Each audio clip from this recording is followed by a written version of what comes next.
Welcome to Senator Mark Begich's live telephone town hall this evening, where we're going to be discussing the partial government shutdown and its impact on Alaskans. My name's Devin. I will be your moderator for tonight's call, where you'll have the opportunity to ask Senator Begich questions. Thanks again for joining us, and we hope you find the call informative and useful. In just a few moments, Senator Begich will join us with a few opening remarks. If you do have a question for him, please press 3 on your phone. Again, that's just 3 if you have a question you'd like to ask Senator Begich. Tonight's town hall is going to provide the senator with a way to stay in touch with Alaskans when he's unable to get back to Alaska due to his Senate duties and voting schedule. Again, as I just mentioned, for folks who did just join us, tonight's call is going to allow Alaskans to discuss the current government shutdown and receive an update from Senator Begich on his work here in the Senate to find a solution. Remember, if you would like to ask a question, press 3 on your telephone keypad. You will then be transferred to one of our staff members who will take your name and your question. We'd like to get through as many of your calls as possible, so to help us accomplish this, we must limit callers to only one question. So if your question is chosen, your name will be called and you will be connected with the senator and asked to repeat your question again. Tonight's call will also be live streamed on YouTube via Senator Begich's website, begich.senate.gov, if you'd like to share with any friends or family. If you would also like to continue to stay up to date on issues such as the government shutdown and other issues important to both Alaskans and the senator, please be sure to follow him on Twitter at the handle @Senator Begich or on Facebook at facebook.com/Begich. Now we're going to go to Senator Begich for a few opening remarks. Thank you very much. Thanks, Devin. And again, to remind folks, if you want to get in the queue, just push 3 to get in the queue for questions. Tonight, as you probably, so those that are watching the news have probably seen a lot of changes going on through the day. We have been working aggressively here to get a bipartisan bill passed the Senate that would ensure that the government is reopened, that we would make sure that the bills of this government are paid, and then also work on many of the other issues that are facing us in a larger perspective. We thought earlier today there was a deal that both the leader of the majority and the minority, the Republican and Democratic Party on the Senate side, had worked out, and a lot of us were very excited because we had all put in our kind of piece to the equation, and we thought this was a great opportunity to get this resolved. But it has somewhat imploded as the House of Representatives, the majority over there, was unable to get their votes together to move a bill forward. So we are in a kind of a stuck pattern right now, but I will tell you, the Senate is aggressively, and I'm very optimistic that we will bring forward a proposal that will get the government reopened, pay our bills, and then work on the bigger issues. There was a compromise, a bill that I wasn't 100% supportive, but I thought it was a good move, and it did these things. Again, made sure that our bills were paid, the government would be open, but also made some minor modifications to the health care plan and a few other minor things, which I felt comfortable that we could move forward on this. But we're in a stall pattern right now, and literally as I was sitting here getting started, the session was just finishing for the evening. We'll start up again tomorrow. There's a lot of negotiations on the Senate side, and again, both leaders feel positive that the Senate can move a bill forward, and it looks like that's what's going to have to happen because the House is not able to do that at this time. This shutdown has had incredible impacts throughout our state, everything from the FAA, who, if you are a pilot and you're trying to get parts, for example, for your plane, the FAA requires you to register those parts. The manufacturers required for you to register those parts. And when the government shut down, you can't register the parts, and therefore you can't have the parts to move your plane. Or, for example, we have federal land that is available for oil and gas leasing, and especially in the Outer Continental Shelf and the National Petroleum Reserve that I've worked on very hard the last 4 years to get to the stage to be developed. But now they're in a hold pattern because the permitting agencies are closed at this time. Or our VA, we have lots of the VA folks that are not working right now because they've been furloughed. We also have Social Security and offices closed, as well as the IRS. Now, you wonder why I said the IRS. You probably say, well, good, keep them closed. But here's the problem. If you're a veteran coming in to get disability payments, your claim to get settled, they have to check with Social Security and they have to check with IRS on your income to verify your income in order to move forward on a disability claim.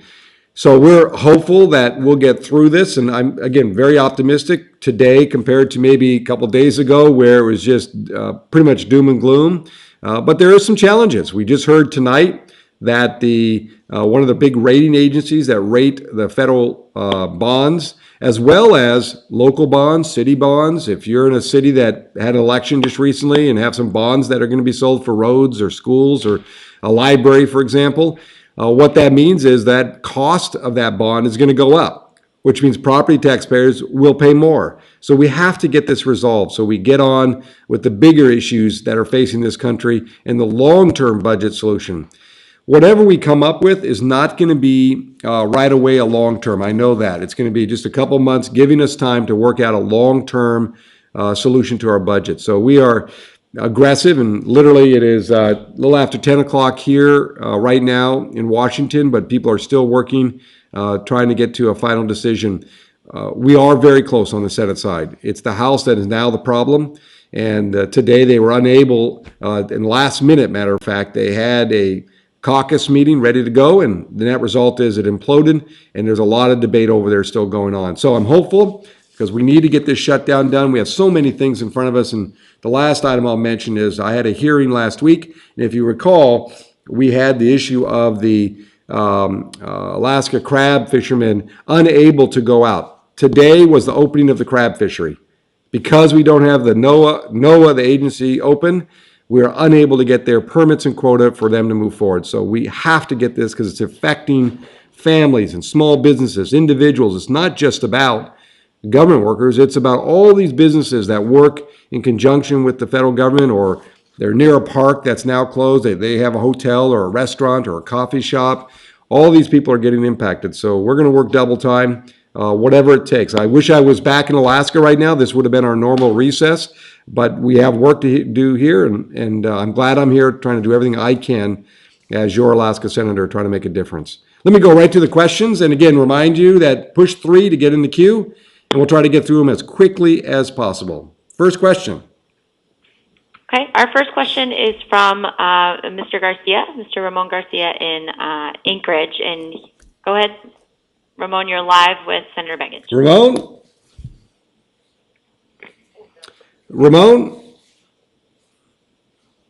Ramon, if you're on, yep, go ahead.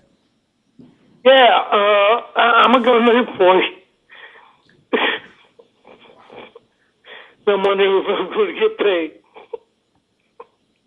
I think I heard your question. I'll try to answer it, Ramon. Your question was, will government employees get paid? The answer is, there's a bill that passed the House, 435-0, that made sure all furlough employees would get paid. That bill is pending in the Senate for this package that we have that we're working on right now. I am very positive that at the end of the day, when the shutdown completes, that the furloughed employees will get paid. I support that bill. It was not the employees' fault that we're in this situation, and so I feel very confident that we can get to an outcome here. Next question. Our next question is from Fred, actually, in Homer. And Fred, you are live with Senator Begich. Just a second. It might take a minute here. Okay. Oh, you're there. Go ahead. I am here. Yes. My question is, why do the political games continue in Washington when Washington continues to print almost $1 trillion a year? I realize it's only $860 or $70 billion a year for what they want, up and above what they're bringing in revenue, and yet it only takes 8% of what's collected pay the bills that they're talking about defaulting. Why do they continue to drag this out and punish the people with all these shutdowns and play these political games? Why don't they get down to business and serve the people instead of themselves in Washington? That's my big question. Fred, thank you very much. Fantastic question. It is the crux of where we are today. And let me just say this. First, and the number is actually a little lower now. The good news is the annual deficit, and this is how you measure good news sometimes in Washington. The annual deficit in 2009 was $1.4 trillion a year. This year, it was projected to be about 850 billion. It's now down about 630 billion. So we're on the right slope. We need to get it to zero, but we're on the right slope of getting this deficit per year under control. Here is our challenge right now. We have some that refuse to recognize that the campaigns are over. You know, we need to get on with managing and governing, and we still have a small group of people that insist on just playing politics with the items of every item we put on the table. And, you know, I get it. You know, I campaign hard every campaign. I sometimes campaign against people when I'm supporting someone else for a campaign. But once they're over, we need to get on with the business. When I was mayor, you know, sometimes I didn't like some of the people who got elected on their policies to my assembly, but once the election was over, we sat down, we worked out our differences, and we moved forward. We have a small group of people here, to be very frank with you, that continue to campaign like there is a campaign every minute and every day here. That's not why I came here, Fred, to be very frank with you. I came here to solve problems, move forward like we've done on the Outer Continental Shelf and getting that moving forward, getting Red Dog Mine to move forward, Greens Creek to move forward, making sure veterans have health care, which I was successful in helping make sure they have access to rural health care all over the state. That's what I came here for. But we have a challenge. And this is really amazing to me that we are 48 hours away from potential default on our debt because people just want to play the games of politics every day. Do I politic at times? Sure, but not at this. You know, this is the time we need to govern. We need to focus on our issues. But when we're campaigning, that's when the politics happen, not during the governing time that you're here now elected. I think some of these people just can't get out of their election mode. So hopefully, Fred, before the night's out or tomorrow, we will have a package that the Senate will move forward. And I hope the House moves forward on this bill. Next question. Okay, our next question is from Charlotte in Anchorage. Charlotte, you're live with Senator Begich. Hello, my question is, why can't the president do something about the Republicans not doing their jobs?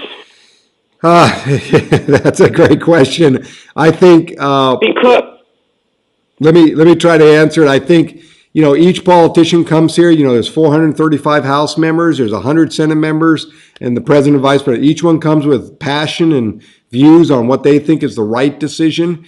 But the fact and the most important thing is here, within all of us, there is common ground. We just have to find it. I think the president is making his positions known, that he's not going to sit here and have the government default on their debt in the middle of an economic recovery. It just doesn't make any sense, or at any point. And those that think by going into a default makes any sense at all is incorrect. This will impact every single Alaskan, every single American in some form or another. And for the good of this country, we cannot default on the money that has been owed, not bills that are due in the future. They're bills that have been in the past that we have to pay now. So there's no simple answer to you, Charlotte. I would just say that people need to make sure and keep track of their elected official and what they're doing or what they're not doing, and make that decision when it comes election time. But some of these guys, to be very frank with you, are just hell-bent on not doing anything because they think default is okay and closing down the government is okay. That's their mantra. But I think there's a good group of Democrats and Republicans in the Senate that literally, as we sit here right this moment here in the Washington, in the Capitol, that we're working through some solutions that we hope to bring tomorrow. Next question. Okay, our next question is from Michael in Anchorage, but he might be stuck for a second. So Okay. I believe his question is regarding the hunting season and how the shutdown might impact that. So if we can't get him on just now, maybe you could speak to that, Senator. Okay, Michael, are you there? If not, I'll try to answer the question.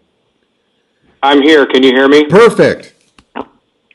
Okay. I've actually got 3 letters on my desk in front of me, and I'll try to be as succinct as possible. Okay. I'm calling on behalf of the Alaska Outdoor Super Site. We represent 9.7 million sportsmen across the country. 47% of them are in the state of Alaska, so we have a significant number of Alaska folks. We've been around for 17 years, started out in Delta Junction. We normally aren't very politically involved, but in this case we crossed the line into this because this issue is directly impacting sportsmen As you're probably aware, there are current hunting seasons going on right now on federal lands, and this issue has resulted in air charters being shut down and some of the commercial guiding activity shut down, which has a ripple effect in the Alaska economy in many different ways with hotels, lodging, all of that sort of thing. Yes. I received a letter today. Actually, I sent a letter to your office on October 7th by fax, have not received a reply or any acknowledgement whatsoever about this question. Today I received a notice from Sean Parnell's office dated October 15th indicating that the state is pursuing a potential lawsuit over this issue, and I'm wondering if you've received a copy of that letter and if you have any comment on it. Well, Michael, I'm sure the letter is here. I will tell you, our office, all the staff here are working for free right now. They were furloughed up to about Thursday. We brought a lot of the staff back to start processing some of the material that's come through. So I'm sure it's in the mill that's coming up. But yes, we're very aware of this issue, not only from a hunting perspective, but also from a fishing perspective. So all sports, hunting and fishing, are being impacted that touch federal lands. And it's because of all the reasons you said. And it has a ripple effect, not only for your work as a guide or a person that works with people who are doing hunting and fishing, but it's also the small businesses that are also associated with you, bringing supplies and food and charter boats and all the other things that are attached to it. So it has a direct ripple effect. I did read today that Parnell is thinking about suing. A lot of states, what they have done is stepped up to the plate and paid the cost to open up those facilities. Many states have done this already to make sure that economic engine keeps going. I can't remember what state just did it today. They're paying about $80,000 a day to keep the Grand Canyon component open for their economy because it's worth about $1 million a day in revenue. So they've decided that their state could do this. Many states are doing this activity, and the Interior Department is very open to this. To sue someone, that will take years. I hope the governor would call up the Secretary of Interior and work with her on trying to open these areas up. But to be frank with you, let's try to get the government back open. That's what I'm trying to do. And hopefully by tomorrow, the Senate will have a bill on the floor that we can vote on so we can get past this and then have a long-term budget plan so this doesn't happen anymore. This is totally ridiculous and not necessary. If people want to debate the healthcare issue, I'm happy to debate that. I have several suggestions that I want to see changed in the healthcare bill. I'm happy to debate that. If they want to debate some other issue like the WRDA bill or the farm bill or the immigration bill, let's do that. But holding the economy or people like yourself hostage for these political games is totally ridiculous. So the goal is let's get the government open. Second, if the governor is interested, like other governors have stepped up to the plate, Alaska's wealth is unmatched to other states. We should be willing to step up to the plate for a short period of time. I will tell you, the state has done this before, the legislature. When I first came here, the Territorial Guard their pensions were cut off by the Department of Defense, and I worked on a piece of legislation to get their pension back, but we had a gap. And the legislature came to the plate, made sure those pensions were paid in the meantime, and then when we passed the bill, they received the continued pension until all the way through their life. So there's clear precedent that the state could participate if they wanted to help this problem out. And it's all of us together in this issue. Next question. Okay, and just really quick before we go to the next question, for anybody who did just get on, a reminder to press 3 if you would like to ask a question to Senator Begich. Our next question will be from Cameron in Juneau. Cameron, you're live with Senator Begich. Cameron? Hello, Mark. Yes. Hey, I'm curious on this budget shutdown, and you keep saying that it's the Republicans who are holding it up, whereas I see the Democrats and the president. The president saying we will not negotiate anything, and the Democrats, Harry Reid, saying it ain't going to happen. But you guys keep saying, the Democrats all keep saying, it's the Republicans. Now, I'm not a Republican or Democrat. Well, I'm an American. Well, Cameron, I'm tired of hearing the argument of it's the Republicans' fault when I believe that right now the Republicans should just hold their ground. Well, Cameron, let me say this. I'm not saying, I'm repeating what I'm reading. And if you look in today's articles, no question about it, what's going on. The Democrats and Republicans on the Senate side, let me make that very clear. Republicans and Democrats have a proposal that we were then told midday here that Congressman Boehner wanted to work with his caucus to come up with a new proposal. So we stopped on an agreement that we were pretty darn close to settling. And the last 2-3 hours, he's been unable to get his caucus together to agree on something. So now we're back in it again over here that the Democrats and Republicans on the Senate side are going to bring a bill forward. So I'm telling you what's happening here, and that's if you go online on what's going on right this moment, not what happened this morning, but what's going on right now. There's no question. Also, we sent over a bill that we started negotiating with the House leadership back in July of this year. They had a number, we had a number. We went back and forth to continue the government. It's called a continuing resolution. By the time we were done, we agreed with their number, $70 billion in additional annualized cuts to the budget. $70 billion in annualized cuts. We agreed with their number. We had a number, we never got to our number. We took it all the way down to there, $70 billion. We voted on that in the Senate in a bipartisan way, sent it over to the House. It has sat in Speaker Boehner's office since that day of September 30th. If that was on the floor today, I would wager you any bet you want to make that it would pass today, because there are Republicans and Democrats who would vote for that clean CR, and we would not be in this situation today.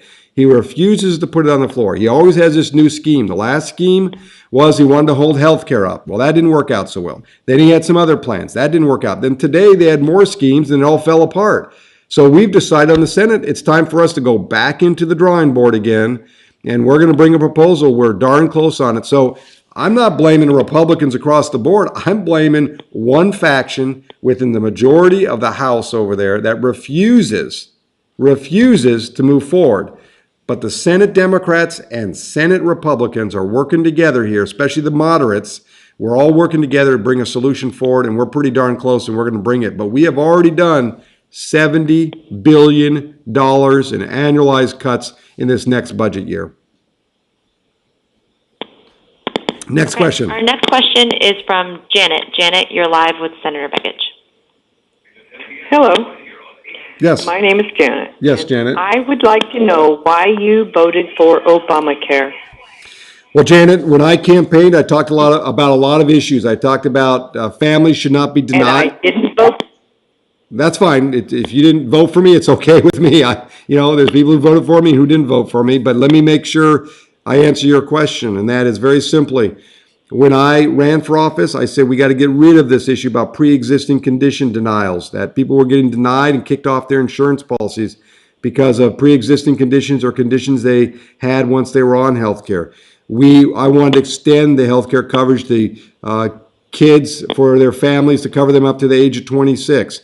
I wanted to make sure that seniors who are paying an enormous amount for prescription drugs, they call it the donut hole, to make sure that was paid for and taken care of. Also making sure seniors had preventive health care, which they did not have prior to wellness checkups, prior to this health care bill. I wanted to reauthorize Indian Health Care Act that hadn't been reauthorized in 19 years. The Health Care Act did that. Now, is the Health Care Act perfect? No. Are there changes that need to be made? Absolutely. And let me give you a couple examples. I think the small business community needs to have additional tax credits so they can afford to provide health care if they chose to do so. Because as you remember, businesses that have 50 full-time employees or under do not have to provide health care to their employees. But if they do, incentives. I also think if there's not enough competition in a market, that those individuals should be able to buy into the federal health care program that's run by a variety of insurance companies. I have several suggestions. I think the 30 and 40-hour work week issue, where they make it 30 hours is considered full-time, should be changed because that seems too low. I think there's a lot of changes we could make within the health care law. But let's not crash the economy in the process of negotiating those issues. I'm happy to talk about those. But I'll give you two real good examples I got today from Alaskans. One in Ketchikan. She wrote me an email and said, it's on my Facebook page. She says, thank you, because her insurance policy was $1,700 a month. She now has a new policy for $133 a month under the Silver program. I had another gentleman who wrote me, thanked me that now he can carry his son on his health care program. He had a kidney failure, the son did, but now he has full care and full coverage at the age of 23 under his father's coverage. So there's, people who have had some success. So I would just say, I think there's some positive things with regards to the program, but there are changes that definitely need to be made, and I'm going to work on those. Next question. Okay, our next question is from Kathy in Anchorage. Kathy, you're live with Senator Begich. Thank you. My question is that with the shutdown, the American people are suffering tremendously, but yet the people in Congress continues to draw their income with no impact at all. My question is, how is it possible that when it's impacting so many people throughout the United States, that you folks can continue to draw your pay and it's not impacting your lives at all, even though it's devastating to the American people? Can you explain to me why you don't put in a bill that when the government is shutting down, you don't get paid either? Actually, Kathy, I have supported the bill that's pending right now that does just what you said. It's supported. It's sponsored by Senator Boxer. I believe in it. The last time we went through this sequester, 2 days of my staff was furloughed for 2 days. I took 2 days of my pay and gave it back to the deficit reduction account of the federal government. For every day that my employees have been furloughed, I have dedicated the amount of money that I would get paid, and it's going to go to charity. So I'm doing it. Now, I know some have made the claim that they're going to delay their payment of salary until the furlough is over. I'm donating mine. In other words, I agree with you. We have 8,000 Alaskans who are feeling the pinch of this furlough. On top of that, another story, which was an incredible story of a gentleman who was remodeling his home. He was in the process of doing it as a federal employee. He's been furloughed, but that contractor who's been doing the remodeling needs to get paid. And so that person has to get paid. So I've said this many times, and that's why I do these teletown hall meetings and other communication efforts. I want to make sure people know exactly what I'm doing. I'm not deferring my pay like some. I'm not collecting my pay like others. I'm donating my pay like very few are doing in the U.S. Senate. So I hear you, and I'm doing it, Kathy. I think it's a great question.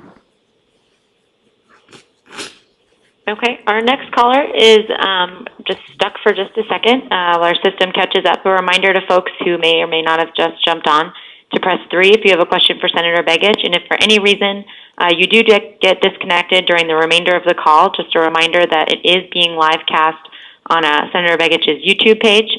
You can also visit him at his Facebook page, facebook.com/Begich, for more information. And again, it's 3 if you would like to ask a question for the remainder of the call.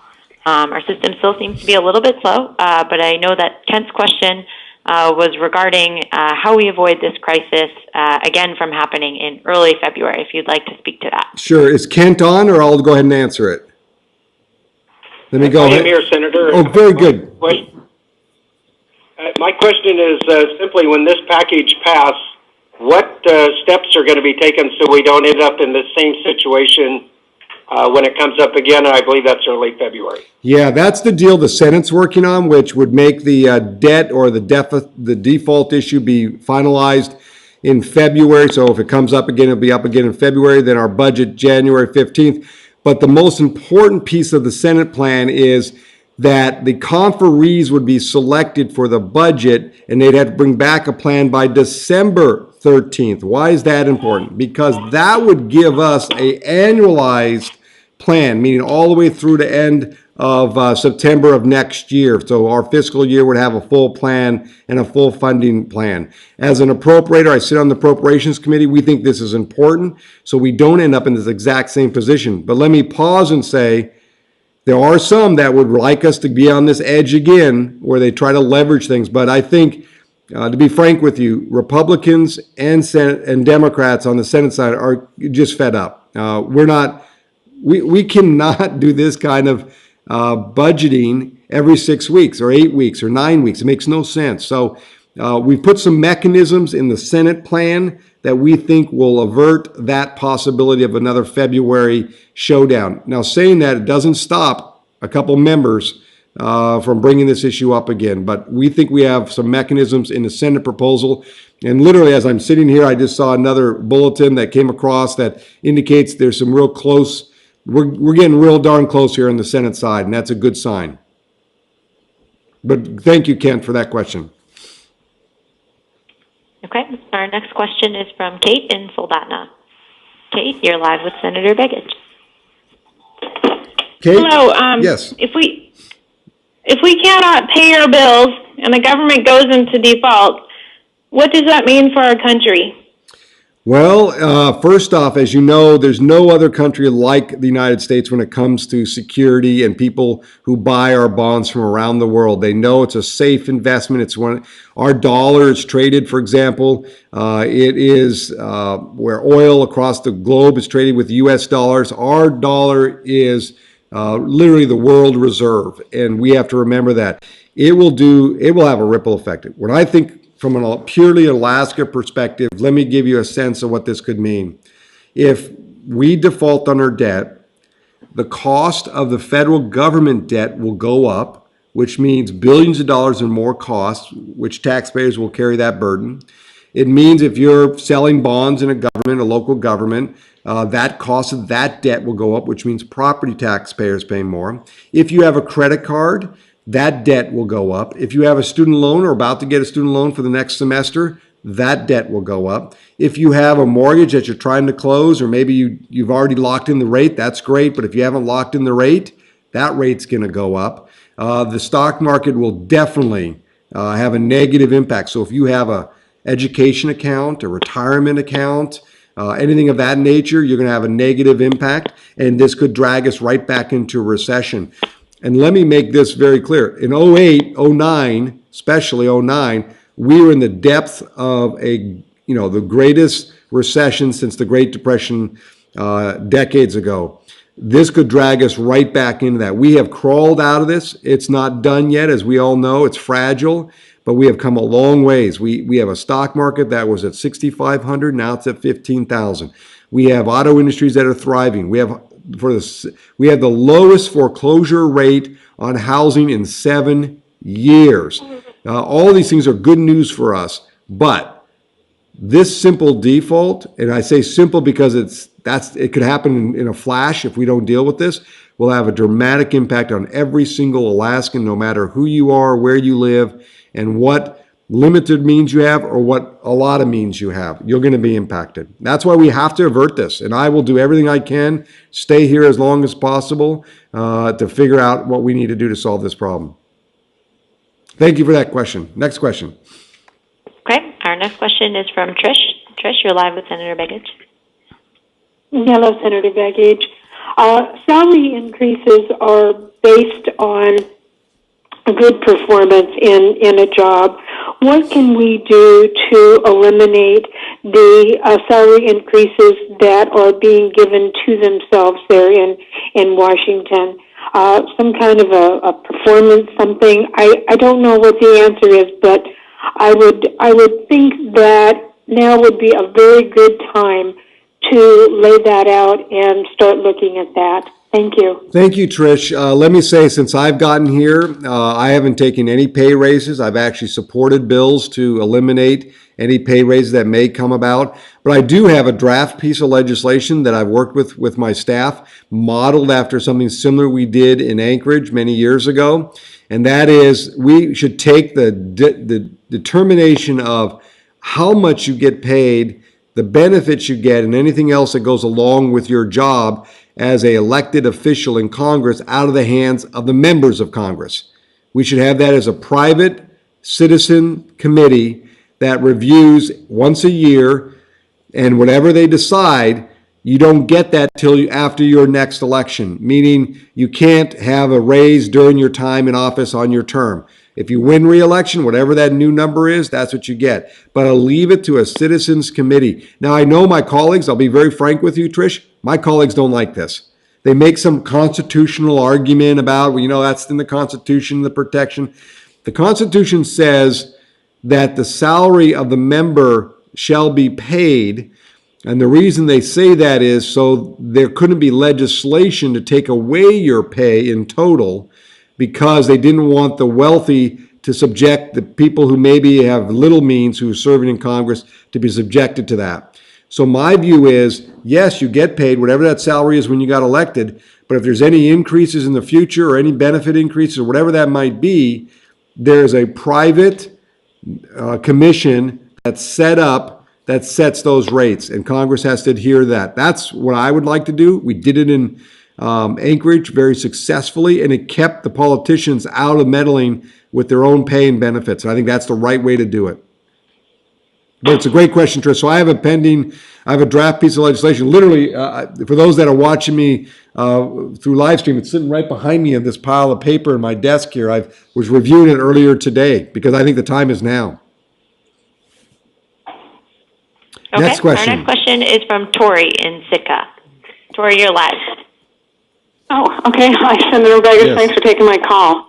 I have a question about the specifically how the Cat Share plan, but it's more general in that a lot of issues in front of federal staff right now are very time sensitive. And I understand wanting to pay people, for back time because the furlough was not their choosing, but I also hope that the Senate is thinking about overtime pay so that we don't delay really critical pieces of legislation into the following year because of this government shutdown and whatever slowdown might happen next. And I was just wondering about your thoughts about that. And also, we really support the health care bill. I just wish we could get online. Yeah, I tell you, Tori, if you're still on for a second, I will tell you that I went through last week. I had a tough time getting on there, a lot of issues. But at the end of the week, I was able to get my application, my enrollment information online, which was a great step. And I think this week they're working on some final pieces to the healthcare. I know as a fisherman, I will tell you right now, if there's one thing I heard during the campaign, that fishermen were anxious to get this done because they wanted to qualify for some health care that they couldn't get before. But we're working with them daily. The good news is you have till December 15th to sign up and then it doesn't start till January 1st. But we're doing everything we can. There is so much demand. People underestimated the demand of interest of looking at the health care plan. But we're working on it. On the other issue, we recognize, and I'm talking to some of the agencies, especially around fisheries, because we have certain limitations of time, as you know, and we're getting some good commitments that they're going to put everything on the table once the shutdown's closed, once we're back in operation to get these things. If it means a little overtime, they recognize they have to do this because things are timely, especially with our fishing industry. So we're going to work them. We're going to be on them. Next question. Okay, our next question is from John in Anchorage. John, you're live with the Senator. John, go ahead. You touched earlier on what I would plan to ask about, which is my concern is that just being optimistic, assuming that we can solve this momentary problem, that it's a very short-term solution and we're just going to be in the same soup in another couple months. And I'm afraid that this is actually a strategy of the Tea Party to keep the government so occupied in just the nuts and bolts and funding itself that it can't do any of the other important things like immigration reform and reforming our tax code and other totally important things that need to be done. John, In other words, it's like spending all your time at the kitchen table working on the budget and never going to work. John, it's like if you remember the old days when you would do your taxes, there would be no Quicken, there'd be no computer technology. You do it in paper, and then you do your ledger in paper. Seems like that's what we end up doing, just kind of over and over again. And I don't know if that's their strategy, but I will tell you this. If this is all we do for every 6 weeks on the budget and never get to the bigger issues like No Child Left Behind, which I think is a piece of garbage and we need to revamp it significantly. I think the tax code is overburdened. As many of you might know, on my website, I proposed a simplified tax system, flattening the tax rates, making sure you can do it on one page, benefiting working families of this country.